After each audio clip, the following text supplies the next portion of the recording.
Hi అండి, అందరికీ morning హడావుడి అయితే స్టార్ట్ అయిపోయింది. ఈరోజు ఎగ్ పులుసు చేద్దామని చెప్పి అయితే చింతపండు ఇవైతే నానబెట్టేశాను. అండ్ ఇంకోవైపు పల్లీల చట్నీ కూడా చేశాను అనమాట. బ్రేక్ఫాస్ట్కి వచ్చేసి ఈరోజు ఉప్మా అయితే చేశాను.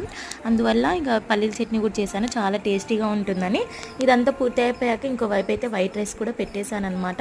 వైట్ రైస్ కూడా కంప్లీట్ అయిపోయాక పిల్లలకైతే పాలు గిట్ట కాగబెట్టి ఇచ్చేసాను. అండ్ ఇంకోవైపు టిఫిన్ కూడా ప్లేట్లో వేసి అయితే ఇచ్చేసాను. తర్వాత కర్రీ కూడా స్టార్ట్ చేసేసాను అనమాట. ఈరోజు కోడిగుడ్డు పులుసు చేస్తున్నాను కదా, అదైతే పూర్తి చేసేసాను. అండ్ ఇంకోవైపు బాబుకి లంచ్ బాక్స్ కూడా కట్టేశాను అనమాట. నేను ఈవినింగ్ మా వారు వచ్చేటప్పుడు ఫ్రూట్స్ అయితే తీసుకొచ్చారు.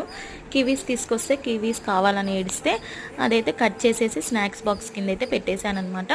అయితే ఇక ఆరెంజెస్ అండ్ గ్రేప్స్ ఇవన్నీ ఉంటే అవన్నీ క్లీన్గా శుభ్రం చేసేసుకున్నాను. చేసుకున్నాక ఆమ్లెట్ కావాలంటే మా హస్బెండ్కి అండ్ మా పాపకి ఇద్దరికి కలిపి అయితే ఇక్కడ ఆమ్లెట్ అయితే వేసి ఇచ్చేసాను అనమాట. ఇదండి ఈరోజు మినీ వ్లాగ్ వచ్చేసిన వీడియో కనుక నచ్చినట్టయితే లైక్ చేయండి, షేర్ చేయండి, సబ్స్క్రైబ్ చేయడం మర్చిపోకండి. Thank you, bye bye.